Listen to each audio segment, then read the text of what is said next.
Welcome to the Holy Shhh Podcast, AEW Double or Nothing 2025 post show. It's your boy ABE from DET. I am that ball bro from the NYC. Can you introduce our guest tonight, ball bro? You introduced me. You're good at that, Brett. Yes, my guest joining me tonight. Yep, I got you, boss. Our special guest is my co-host from the Group Chat Wrestling Podcast, all the way from my bro from across the pond from lovely UK. Welcome, Mr. Wrestling Mark. And can I say one thing? Excuse me for anything that might be a bit untoward tonight. It's 5 to 6 in the morning here. I've just I woke up at 7 a.m. for work on Sunday. It's now basically 6 a.m. on Monday, and I've got to be up again at about 11:30 in the morning. So just forgive me for anything untoward I might say, because it's been a long night. But my God, what a good night that was! Jeez. Yes, incredible professional wrestling from AEW. Let's get to the pre-show, how it started off. We got excuse me. I can't even begin to talk. It's so good. Megan Bayne, Penelope Ford, Anna Jay, and Harley Quinn started off in the pre-show, and Cameron and Jay defeat Bayne and Ford, who came out looking incredible with the matching outfit, with the wrestling, the presentation, everything. I keep seeing hints about tag team titles for the women. Yeah. This looks like a beautiful setup, no matter who gets it. Bayne, Penelope looked amazing. But let's start off with you, Mark. Your thoughts on it? Again, what you said, that I think this was a bit of a trial period, because like a little, maybe an experiment. I think that a tag team tournament is going to be started this week. I've got a gut instinct for it. I think now, especially even more so, now we know what the women's title match is. We need another women's match on that card. I think personally, the All In pay-per-view will have the women's tag title final tournament. This was a great match. These were two teams that felt like they had a real point to prove, and they proved it. All four of these women are people that, like Anna Jay and Harley. I've got to give them shout-outs because they're so improved in my opinion, and they shone here. All four women shone here. It was the right out. It was perfect. It was a really good 0 hour match, and yeah, I think everyone was elevated from this. Definitely. Bob, bro, your thoughts on Penelope, Cameron, the whole tag team match? I mean, listen, it's a solid tag team match, and you know what? What I also love is I love the presentation from both teams. Like, you're seeing cohesion and between both of them. I mean, not just in their outfits that get up, but just in the offense and just the camaraderie between both teams. And like Mark said, if you've been following the past couple months, I mean, they've been dropping all the hints that women's tag titles are on the line, and you know, I think we're going to get a tag tournament starting soon. I mean, it's time. We could literally list off about a dozen or so women's tag teams that they can easily form right now. I think the time is right. The time is now to get it started. But great showing from all of them. I mean, Harley Cameron is my leading contender for most improved wrestler of the year. I mean, she just gets better and better. So good tonight. So good.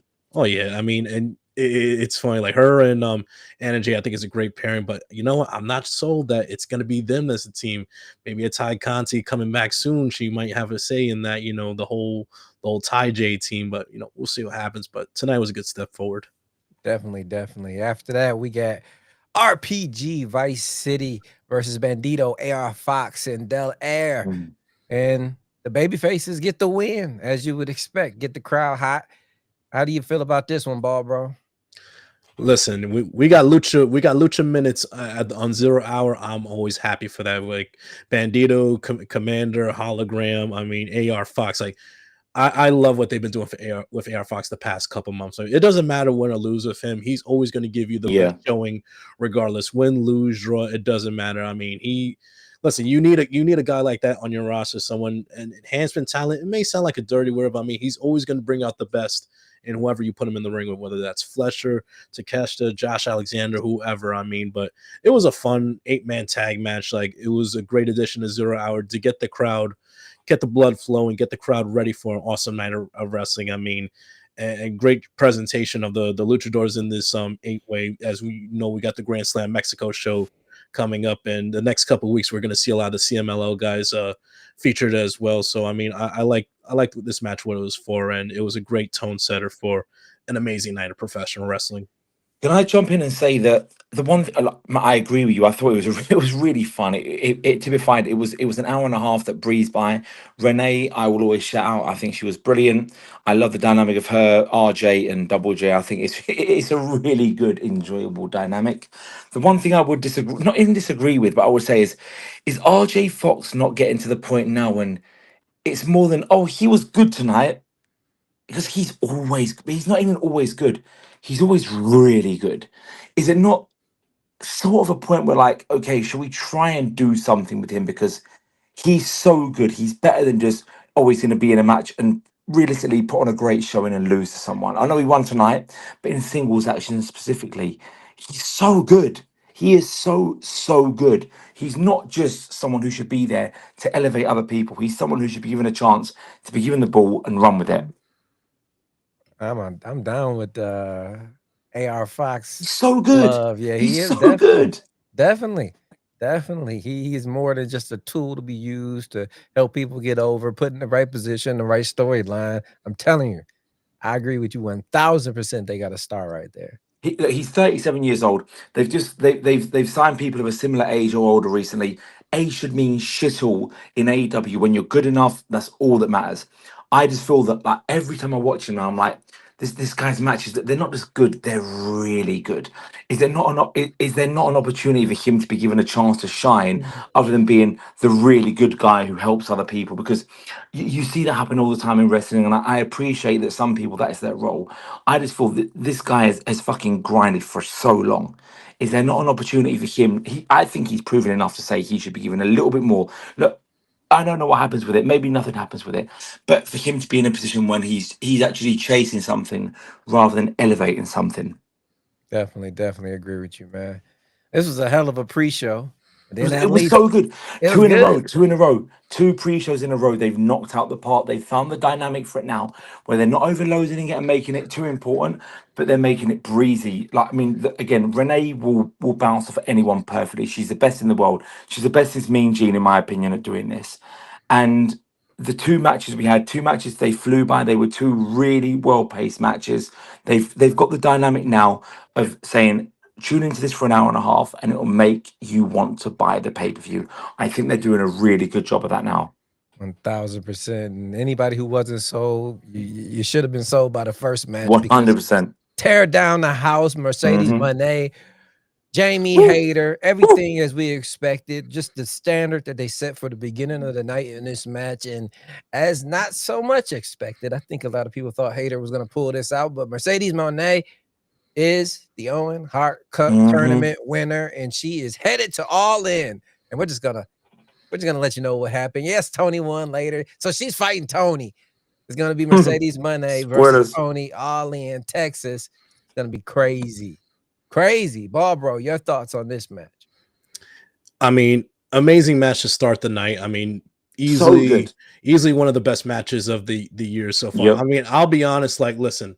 I was hoping for a Hayter win tonight, if I could be perfectly honest. But I mean, listen, at the end of the day, it was a great match. I mean, it was a surprising victory roll up. And when you look at the replay again, like, she dropped Hayter kind of right on her head as she rolled her up all at the same time.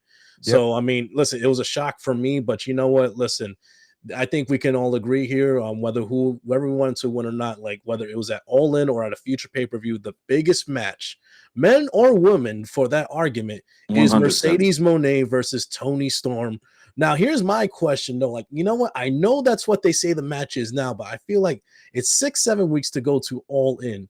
Like, is everything what it seems right now? Like, I don't know. I just feel like let's watch week to week, you know, because remember, Mercedes has that TBS title. Like, I'm just curious, will she have that TBS title come All In Texas? Like, is it really going to be all the gold, All In, winner take all? Like, I think that's a toss up in the air if Mercedes is going to make it to Texas with the TBS title. Because remember, we got a couple TV specials in the next month or so. So you know what? I mean, a major title change can happen along the line to All In.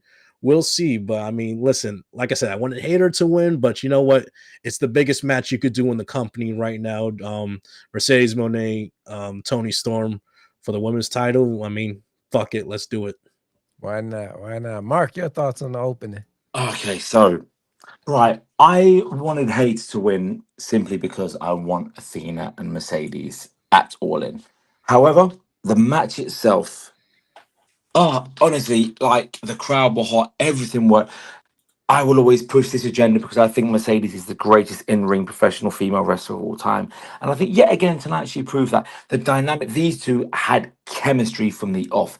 Like the kind of strong style of Jamie Hayter and like Mercedes sells so well for it.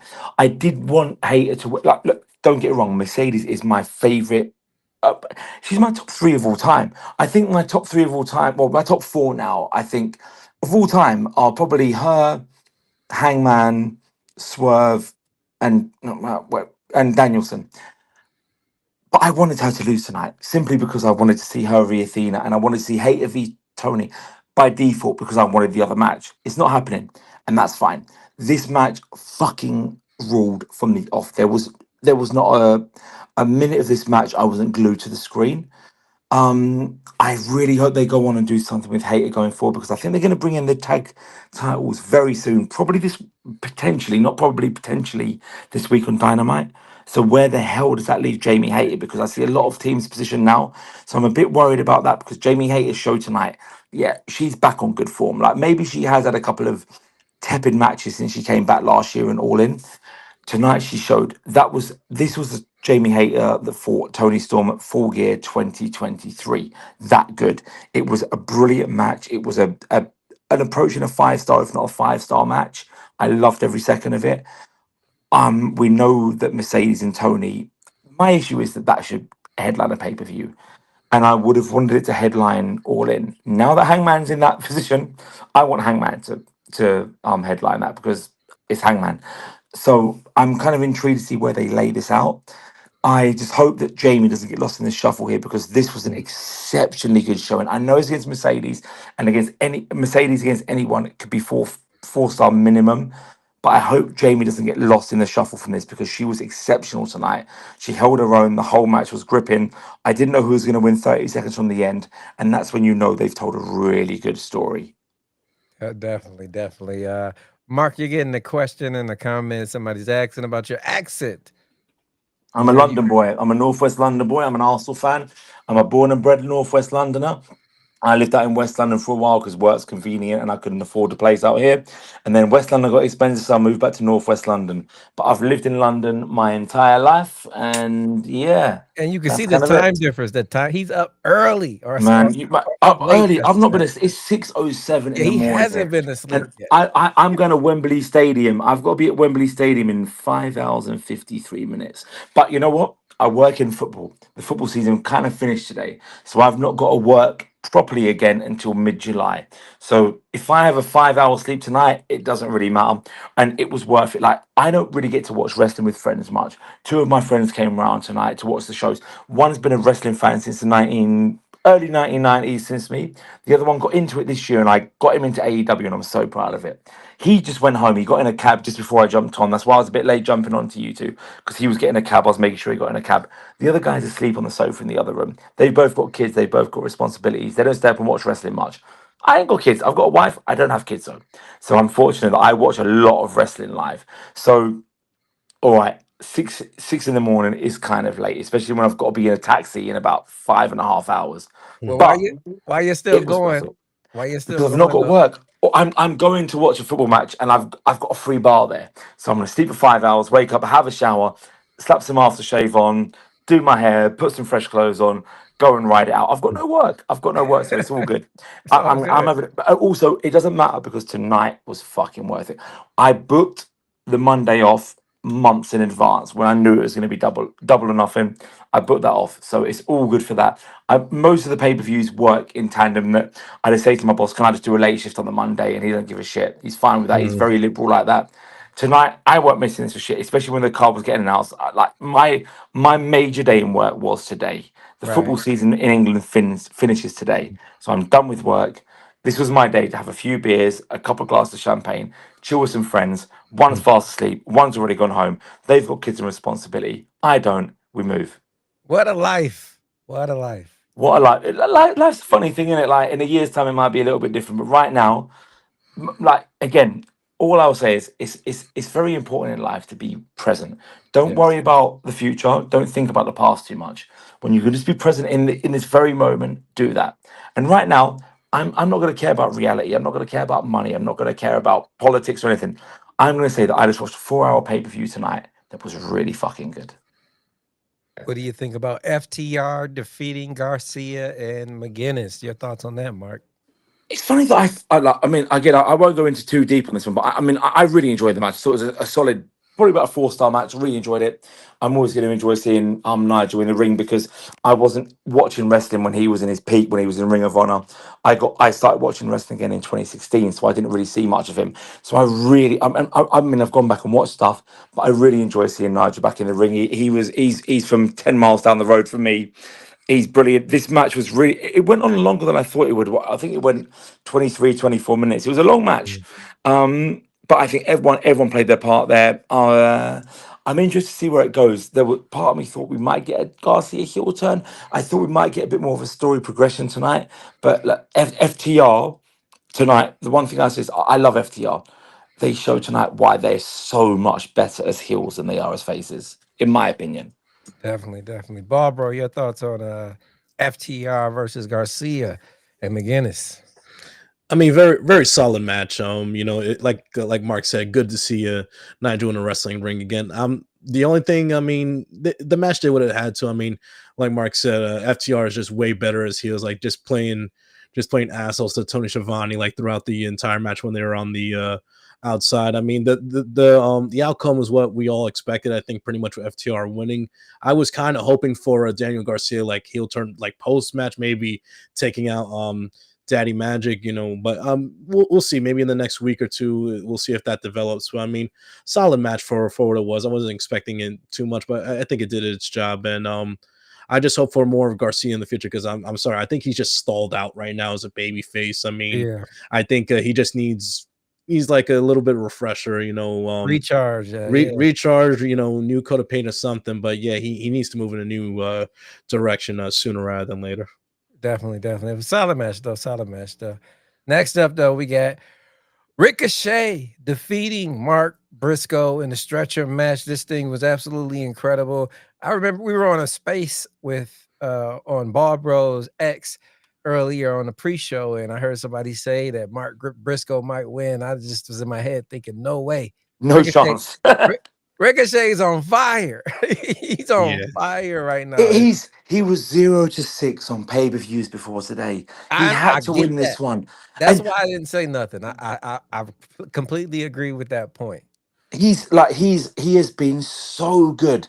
Like honestly, like I've always liked him. Like when I first saw him enter NXT, I never, as someone who was a bit of a novice at that point in the late teen, whatever years you want to call it, I didn't. Ricochet was on another level. Sorry, that's a bit of a cliche because that's what he says. But on a character perspective, what he's done in the last 6 months has been absolutely outstanding. I've loved him. It's something I didn't know he had in his repertoire, Me and he neither. has knocked it out the park. And he had to win today. Again, as I said before, he was 0-6 on pay per view, so he needed a win because I think he's got a TNT or international, probably international title. Like I think he'll probably dethrone Omega a couple of months down the line. I think that's what's going to happen because I think Omega will go on to face Hangman for the world title down the line, which I think was validified today. So I think that Ricochet needed this win today because 0-6 is an incredible position to be in when your stock has risen, but you keep losing the big matches, which is what happened to Hangman until 2025 as well. So a Ricochet win to me was a non-negotiable. It was nonsensical that he would lose, and the match was exactly how I thought it would play out. In that Briscoe will get some really fun comedy spots in, but when shit hit the fan, Ricochet was going to beat the shit out of him. And that's exactly what he did. Yeah. And Yep. he did it perfectly. Ricochet did exactly what he needed to do today to put himself in the right position going forwards. Definitely, definitely. From one bald brother to another one bald bro, how do you feel about Ricochet getting the win over Mark Briscoe in the stretcher match?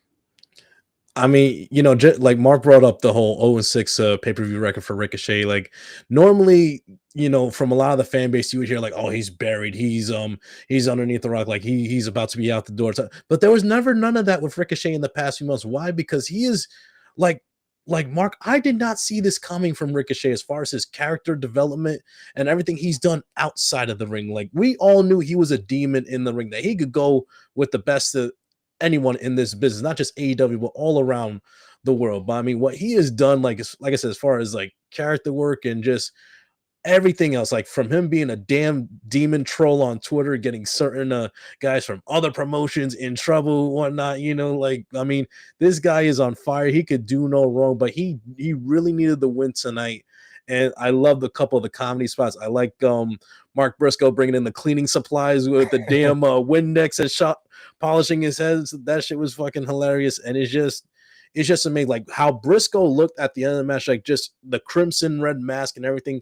That is what I was hoping for, like that Ricochet would unleash this dark sadistic side that he does have within himself. Like he left Briscoe left in a pool of his own blood, throw him in the ambulance for the win. And now I'm just curious to see where he goes going forward. Like, is it TNT international title? Regardless, whatever belt he is, his stock is going up on the rise, and he's not slowing down anytime soon. This is why you need a second valuable option in the world of professional wrestling. That's what AEW has afforded guys like Ricochet. They allowed him to be himself. He's not being force-fed some nonsense that isn't original, that isn't organic, or doesn't fit him as a person or as a character. I think Ricochet is exactly who we see him to be on TV. Yeah, he's a nerdy dork, whatever, but guess what? You keep pushing him to the edge, like it was in that scene at World's End with him standing in the toilet paper in the ring. Look at how he's coming to 2025. He kept those images and those memories in his head, and he's used that for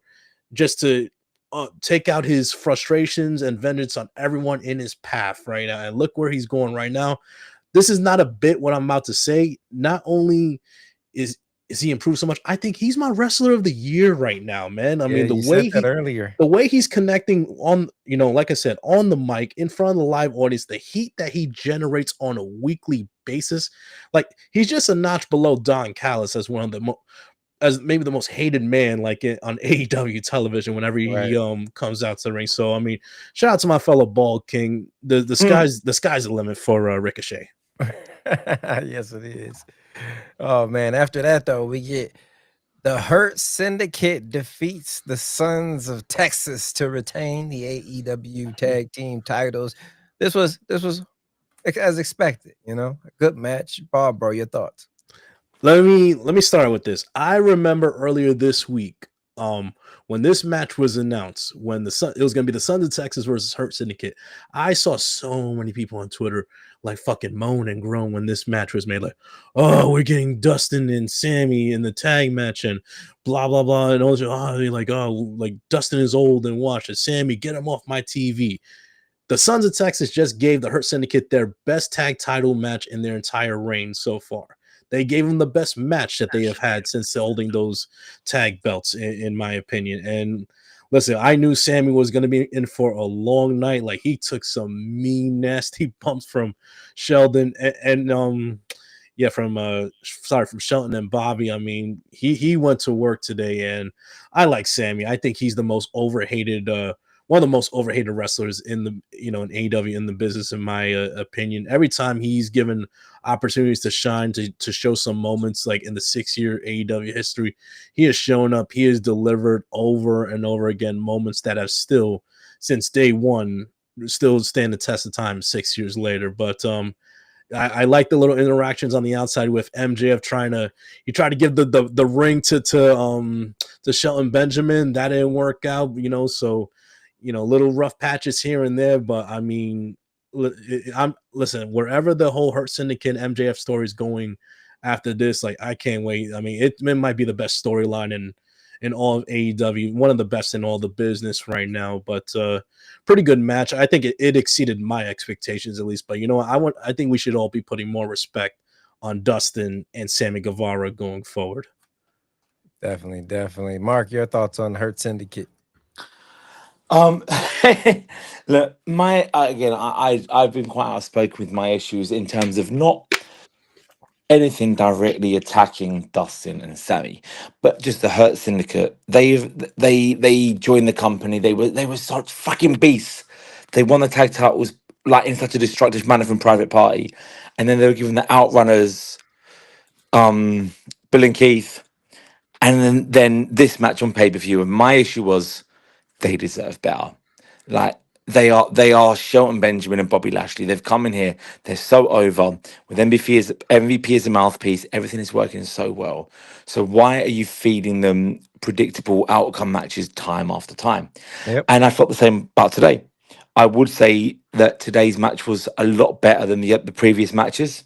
I don't think it was quite as entertaining as the Gates of Agony match that was on Collision. I think maybe Dynamite, but I think Collision. But it was better than I thought. I just thought that the match was kind of just slapdash put together. So I wasn't overly enthused in it, but it served a purpose. And coming off the match it had, and coming off the match that was to follow it, I understood its place on the card because you do need, like, the one thing I would say is tonight's card was perfectly balanced. It was really good from the off. Everything flowed into one another. You got the respite you needed from the intensity. Everything worked perfectly. So I got his place on the card. And if it wasn't for the fact they'd faced the Outrunners and then Bill and Keith on pay per view, I probably would have felt a bit more enthused by it. It was just the fact that it was three pay per views in a row when you knew the Hurt Syndicate were going to win. And I did have a bit of an issue with that because I feel the tag division's been neglected for quite a while now. And again, if they'd faced, I mean, I know that ignore the circumstances, but if they'd faced, say, the Bucks and FTR, I know that's as easy as it gets, and then had this more jovial match, I wouldn't have minded. But it felt three in a row. I just didn't care. But at the same time, I expected a 4 out of 10 match, and I probably got a 6.5 out of 10 match. So I was more than happy. Definitely. And you were talking about the flow of the show. I thought the next match fit beautifully. Okada versus Man, this is Speedball Mike Bailey. Talk about it, yes. Mark. Talk about it. I loved it. I really enjoyed. I knew I'd enjoy this match because every single Speedball match I've ever seen, I've enjoyed. I love the pacing of every single one of his matches. Every match he has is frantic. And my thoughts were today was, is this going to be an Okada pace match, a Speedball, or are they going to mesh them? And they kind of meshed them, but I think it flirted being more towards Speedball's kind of match. And it worked perfectly. Okada was like, my thing was, I know it's a cliche thing that everyone's always is a kind of motivated. He was motivated today. This match was really good. It was 15, 16 minutes, I think, and it was a really good pace for the two of them to get in what they needed to do. The winner was kind of predictable, yes, but at the same time, this was what I look forward to in kind of what I would refer to as my light relief. So if I've Anarchy in the arena, Mercedes against Jamie and Hangman v Osprey. This is what I want in between to kind of balance things out, just to calm me down. I can go pour myself a drink and watch a match without being so maybe emotionally involved. And this match was exactly what I wanted. Okada was in good form. Speedball again. Every match he has on AEW TV, people that weren't familiar with him before, you start to realize this guy is shit hot. This guy is really good. This was a great match. Maybe it was an obvious winner, yes, but at the same time, I really enjoyed every second of it. Definitely. Okada, as everybody expected, gets the win over Speedball Mike Bailey, but he still came out a winner in my book. Ball Bro, your Hmm. thoughts? I mean, like Mark said, when it comes to Okada, like I know some, not myself, but I know some people were asking, like, is Okada going to be motivated? Is he going to be? Is the switch going to be I do flipped think on? that, to be fair, Yeah, I'm one of them people. Yeah, like, is the switch going to be flipped on for him? And I tell you what, like, there was a point, I would say maybe in the middle of the match, like the last 7-8 minutes of the match, you saw Okada, in my opinion, like in top form. Like that is yeah. peak Okada. I mean, the Speedball on the top rope, about to do his move on the top rope, in mid flip, Okada hits the one. I mean, he has the best drop kick of all time. In my it So good, hits him in so full good. extension right in the chest, and then hits him with the Rainmaker. 1, 2, 3. I loved the match like announcement because I felt their styles would mesh perfectly. I thought Speedball would get a lot of offense in, like, and that's a lot of thing. That's one thing Okada doesn't get a lot of credit for. He gives his opponents a lot. He does. He He gives his does. opponents a lot to work with. So even in victory, Okada will always make all of his opponents like look good afterwards. So that's why Speedball is still in good form. He's still like a great signing for Tony Khan. Like, no, one loss does not mean he's buried. I know we'll see idiots across the timeline say that. I mean, he had a great showing against one of the best of all time. A predictable finish, yes, but we all know since World's End, when Okada won the Continental crown, that when Kenny Omega came out, we knew what the end goal was. We knew what the goal was for All in Texas, and we are one step closer to getting Okada and Omega on American soil, all in Texas. That's definitely the next move, and I think it's going to be. I hope it's a title unification match because I don't think you need both the international and the continental. The continental should have never been a title; it should have just been a trophy for the winner. I hopefully going forward when they do the tournament again, that's all it is. Let's get one big title unification bout on the grandest stage of the year. Omega and Okada, let's fucking go. Yeah, shout out to the comments. They were talking about the webs on Okada's chest. Yeah, Speedball got some serious chops there, Ric Flair style, to say the least. But next up, as we said earlier, with Mercedes Moné winning now the Owen Hart tournament, we know who she's going to be facing, and it is Timeless Toni Storm because she defeats Mina Shirakawa. Incredible match, beginning to end, but the right winner came out. Timeless Toni Storm headed to All In to fight Mercedes Moné. Ball, bro, your thoughts on Shirakawa and Storm? A very solid match between both Mina and Tony. Like I said, obvious winner in my opinion. But man, let me tell you something. Mina, she's only wrestled here like a handful of times on AEW television. You can already see like the experience she has, like as far as like working the crowd, getting them on their feet, like, working at a nice easy pace where she could get the crowd involved and behind her and her offense and everything like that. And I think her and Toni Storm, they have great chemistry between them. I mean, they wrestled together in Japan for a little bit in the past year, and there's obviously that past relationship with them, and also with Mariah May in the past as well. So they had that great chemistry. So I'm not surprised at the good match that they had. I'm not gonna lie, I was a little disappointed. I was kind of wondering, like, is Mariah gonna come out? Is Tekla maybe gonna debut? But you know what? I kind of like that the whole theme of tonight was we didn't get bombarded or like overflown with like a lot of returns or debuts. Like Tony let everything settle for itself in the ring. Like the action in the ring spoke for itself. So what we're talking about is not just the match, but everything that happened with it. Nothing in my opinion, well, besides Anarchy in the Arena, nothing was too overbooked or too messy and everything. Everything I think fit perfectly. I like the match, and it was good for what it was. And now the biggest women's match that we could book in any promotion right now, Toni Storm, Mercedes Moné. Like I said, I think it's still up in the air that all the titles will be on the line, the TBS and the women's. Well, it's just for the women's title, but here's the question I have. Will Mercedes make it to All In with that TBS title? We got a couple of TV specials from now until Texas. Does she drop that belt? And I hope she does drop the belt before All In for this reason. It will give Mercedes more of an edge, more of a desperation mindset. Like, I've lost 2 belts now, and I'm starting to feel like my grip on not just the women's division AEW, but my grip on the entire women's wrestling around the world kind of slipping through my hands right now. Like, it will put her in a mode of like desperation. Like, think about this, like WrestleMania 17, Austin versus Rock, when Austin's mindset was, when Rock was the champion, I need that belt. I have to win it. I need it. You put that mindset in Mercedes. Like, if she loses another title along the way, you might get a different like mindset of desperation on her part. So something to keep an eye on in the next few weeks. Definitely. Mark, your thoughts on this match? I don't really know what else to add to it from what Brett said, to be perfectly honest. I've not got anything inspired to say to it. Did what it's supposed to do. I'm thinking like my whole day was thinking that Mariah was going to return tonight. I'll be honest. I really thought she was going to.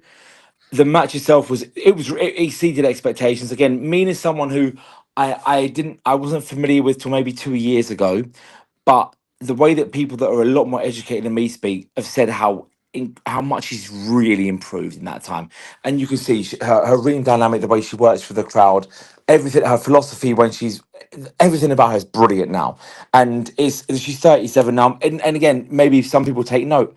If you're 32 and you're not there, so what? She's 37 and that's where she is now. She's a fucking superstar and she was brilliant tonight. This was a solid bang on 4-star match. I loved it.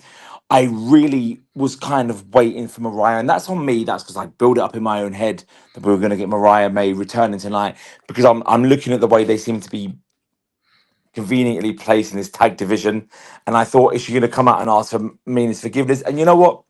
She may well do it on Wednesday. It tonight was all, as Brett said, tonight was all about the wrestling. Tonight was the cliche where the best wrestle. No shit, tonight's where the best wrestle. No one else can put on a pay-per-view a tenth, not a tenth. That's not fair on a Stardom or a New Japan. No one on American soil can put on a pay-per-view on North American soil. Can put on a pay-per-view a tenth as good as what they did tonight, in my opinion. It was absolutely perfect. And this match, I loved every second of it. Again, I love the way Mina works the crowd. Tony Storm, again, is the best in-ring character in professional wrestling right now on a week-to-week basis, in my opinion. Again, I was really convinced that Mariah was coming back. She didn't, more for me for reading way too much into people posting random Twitter shit. I'm the fucking mark for that. Right. Granted.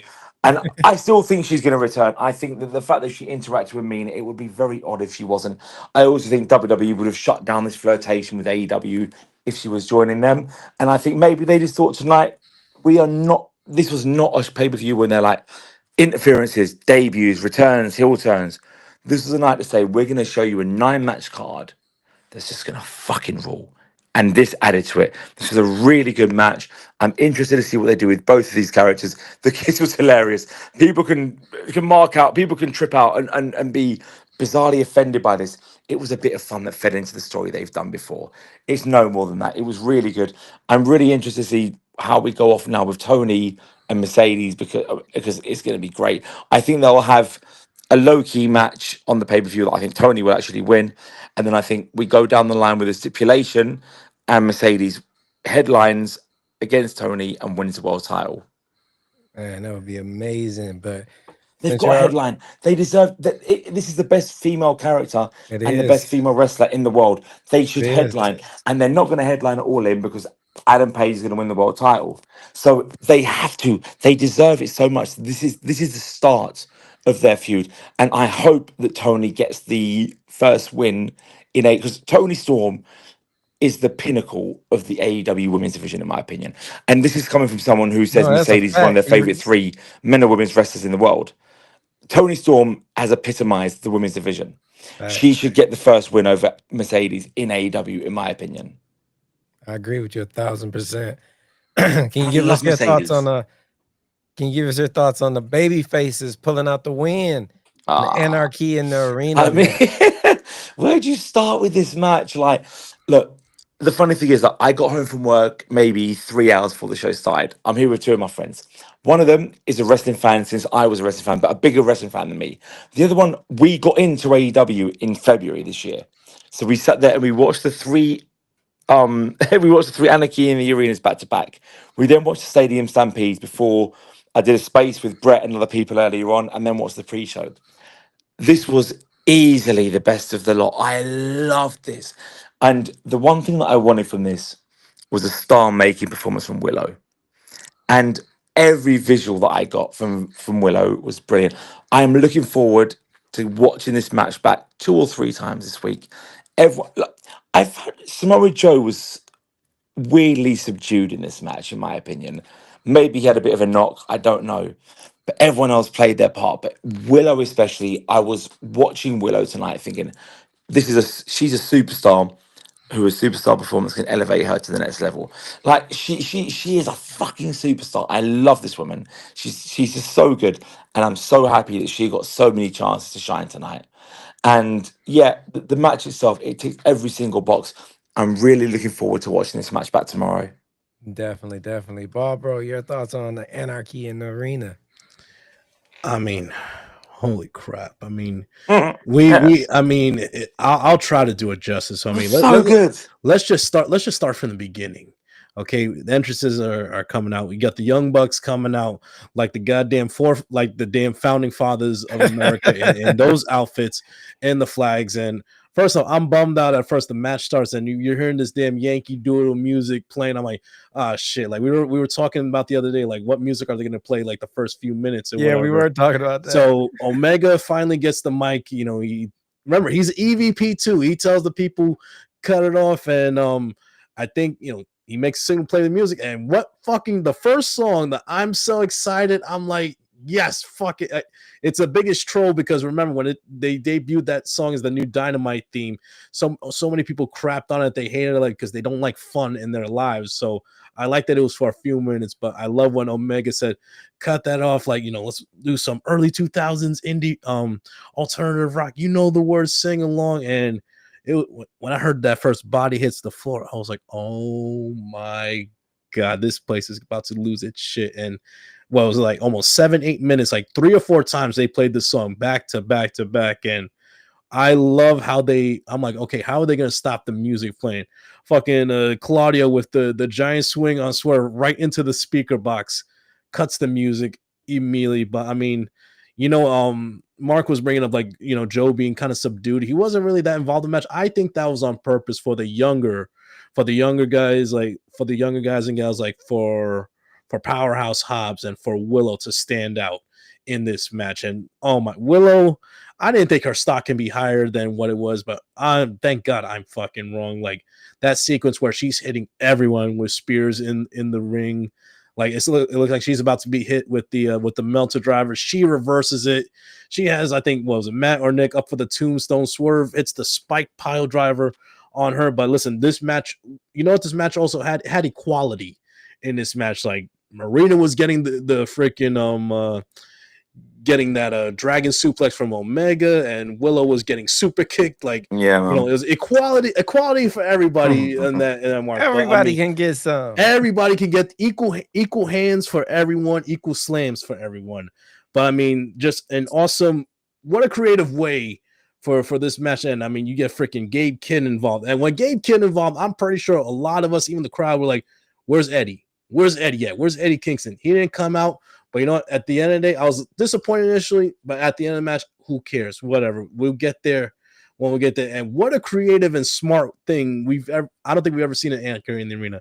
They locked all the Death Riders in the ambulance, close the doors, leave the Young Bucks in there. They get taken out, and Swerve wearing his brand new sneakers from Reebok with the thumbtacks, hitting that Swerve stomp 1, 2, 3. Best anarchy in the arena match of all time, in my opinion, and easily match of the year contender. And you know what? This match just signifies what about AEW I love. Like, is every show going to be a perfect 10 out of 10? No. Like, yeah, there's some things that work or not, but at the end of the day, whether it's Dynamite, Collision, or this pay-per-views, it's just more of a fun watch. I have fun watching this company put on their shows and their pay-per-views. At the end of the day, that's what I'm looking for in my wrestling, and AEW is giving that to me. Anarchy in the Arena is the best example. It was just so much fucking fun from start to finish. Everyone got their stuff and everyone looked great in this match. And yeah, man, we still had 2 matches to go. I feel so bad. I mean, we had the trios match after this, Paragon and the Don Callis fan, but thank God. It wasn't a bad match, dude. No, it wasn't a bad match. Like the trios match, it wasn't a bad match. And I saw a couple people on Twitter were like, "Oh, why is this match on the card?" No, thank God that match was on the card because it gave time for the crowd to regroup, to recover, and to get ready for the main event. Like that was going to be an emotional roller coaster between Hangman and Ospreay. So I actually appreciate the fact that like we said earlier, the card was perfect from the positioning from start to finish. And I actually think if we didn't get this trios match with Paragon and the Don Callis family, it could have maybe affected the mood and how the crowd would have felt during the main event, at least in the beginning part.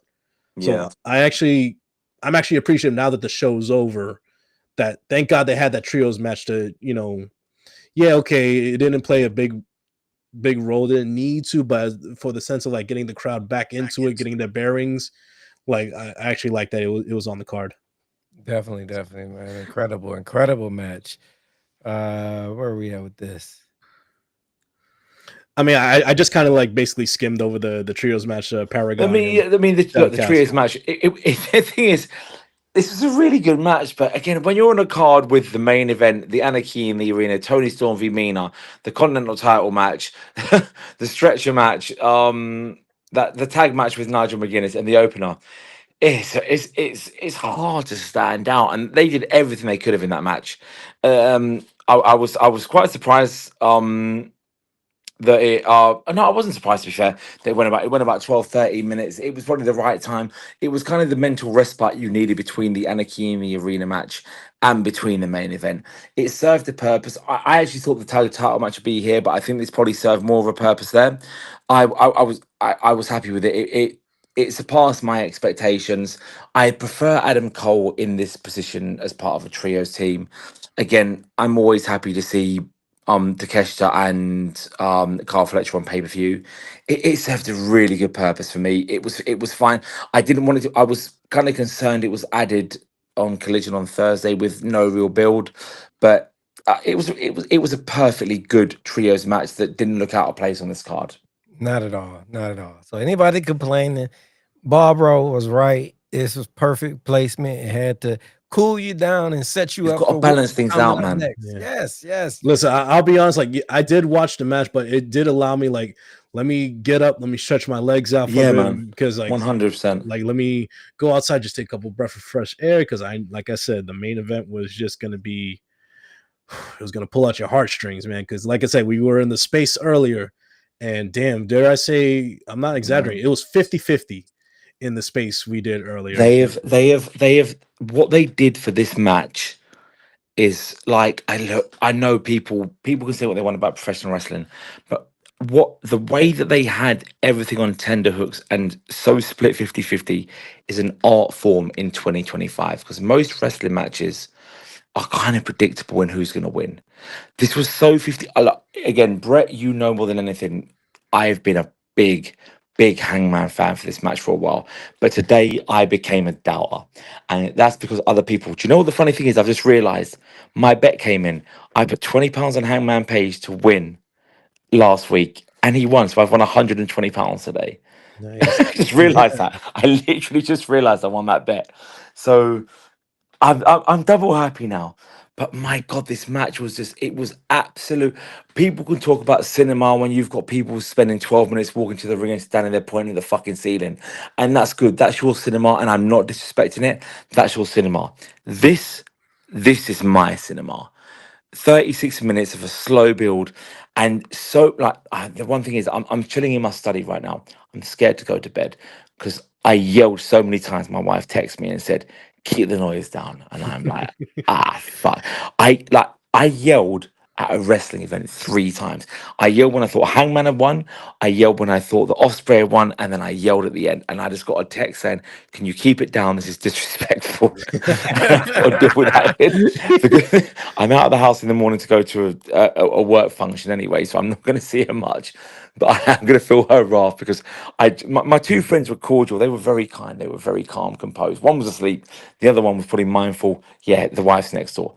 I wasn't. I was very, very emotive in this match.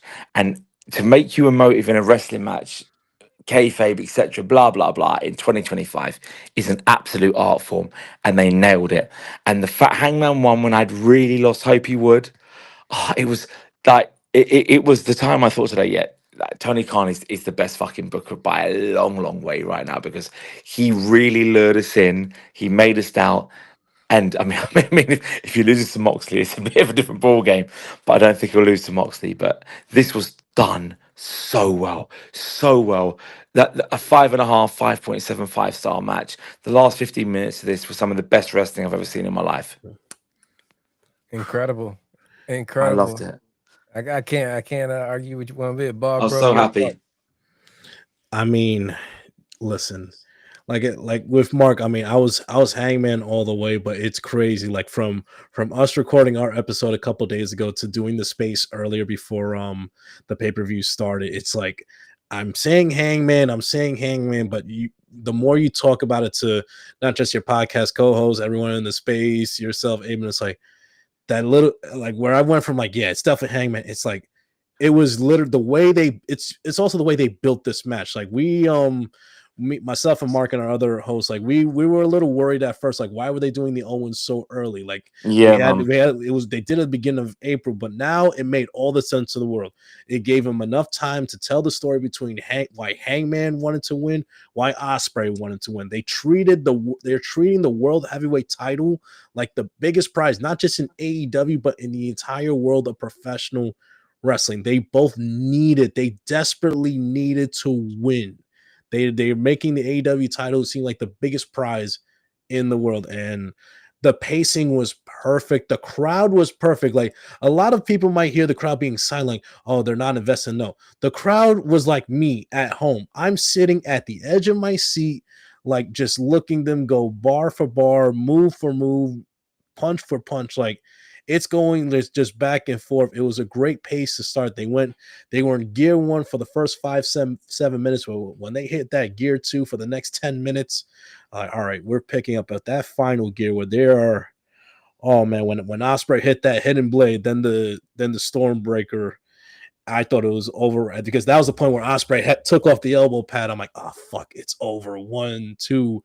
2.999, the closest goddamn pinfall you can see. But I mean, just Hangman, he's the main character. He's the day one guy. I mean, he's the most emotionally I maybe have ever been invested in a wrestler since Daniel Bryan in his chase back in 2013 against the Authority. Like I will always love a great underdog story, a great like working from underneath, like just overcoming all the obstacles, both self-inflicted for Hangman and outside as well. I mean, it's been 2 years of just Hangman going through hell, scratching, clawing, getting to back.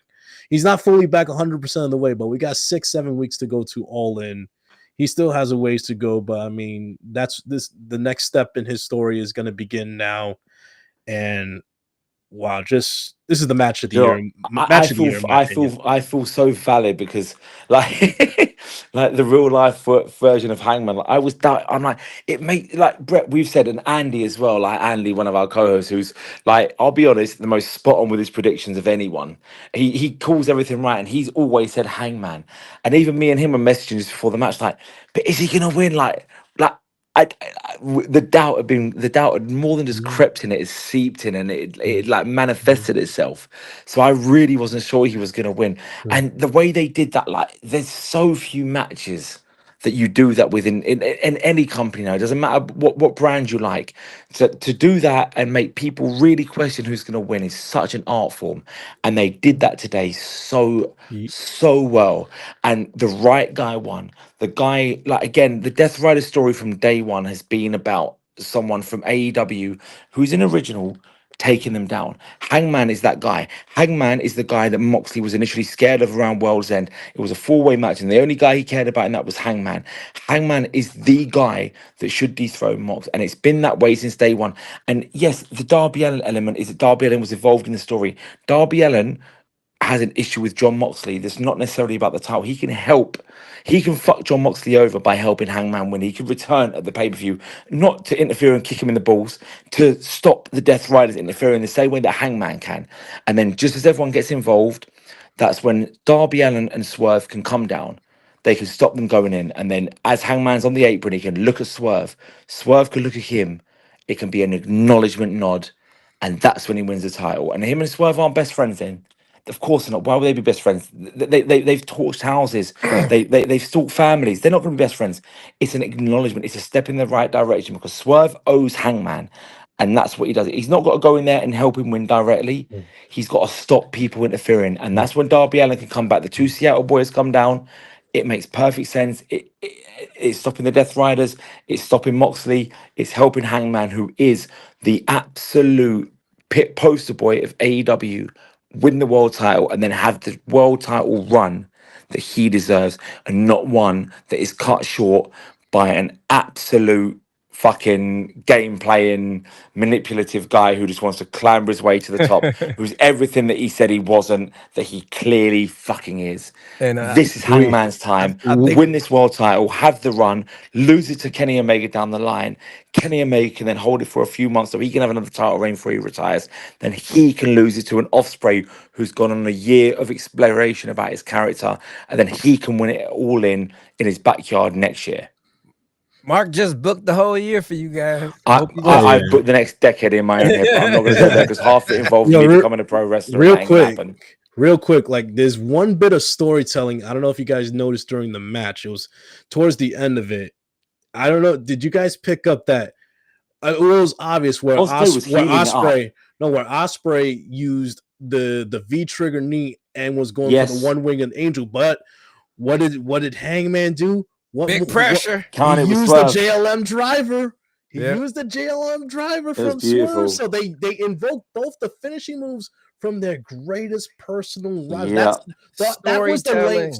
That was the length that they were willing to go to win the match. And like Abe just said, you could tell a fucking story in the goddamn ring. In the ring, you don't need dumb fucking promos all the time. You don't need 3 to 4 fucking months of boring to mid-ass promos that are forgotten when the bell rings. Because at the end of the day, professional wrestling, all feuds, everything that goes involved, it starts and ends when the bell rings. You can there's more than one ways to, what's the saying? More than one ways to skin a cat, or whatever the fuck that saying is. There's more than one ways to tell a story in the world of professional wrestling.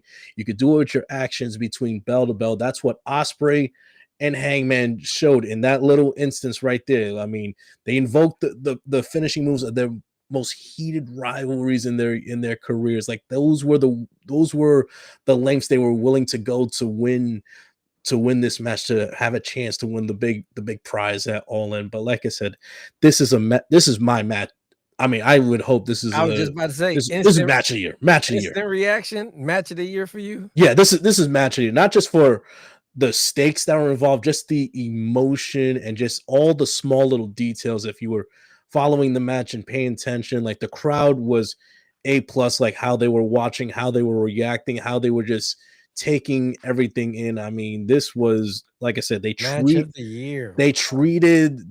this match like it was the biggest moment of their career, because they're going after the biggest prize, and not just AEW, but of all of professional wrestling. That's what they built up the past month or so. Like, young William will not go down after this loss. Like he's still top tier guy. Like he doesn't lose anything.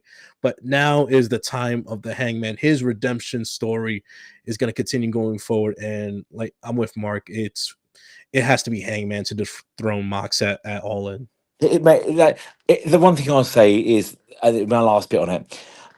Tony Khan knows that All In is the biggest show on American soil they've done.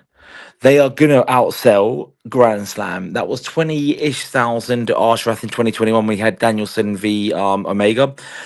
I think they'll probably get, I'd estimate they'll get 28 through the door on the day. So the visuals will be great. It's the biggest show on home soil. It'll probably be the biggest buy rate they've had as well. It's a big moment for the company.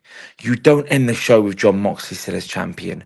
You end it on a really positive note. Look at WrestleMania 1, 2, 3, 4, 5, 6, 7, 8, 9, 10.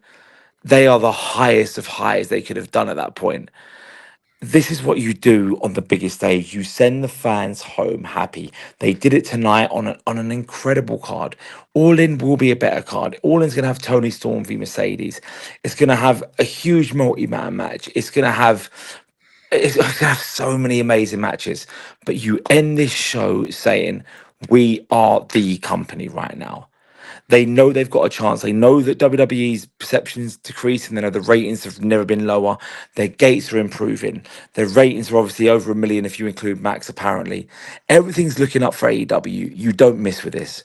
You don't miss. You have Hangman Adam Page win the world title there, and he can continue his story of redemption with that world title round his shoulder. Mark, on a scale of 1 to 10, what are you giving AEW Uh, Double or Nothing tonight? I'll be straight up and say this is up there with Revolution 2024 and All Out 2021.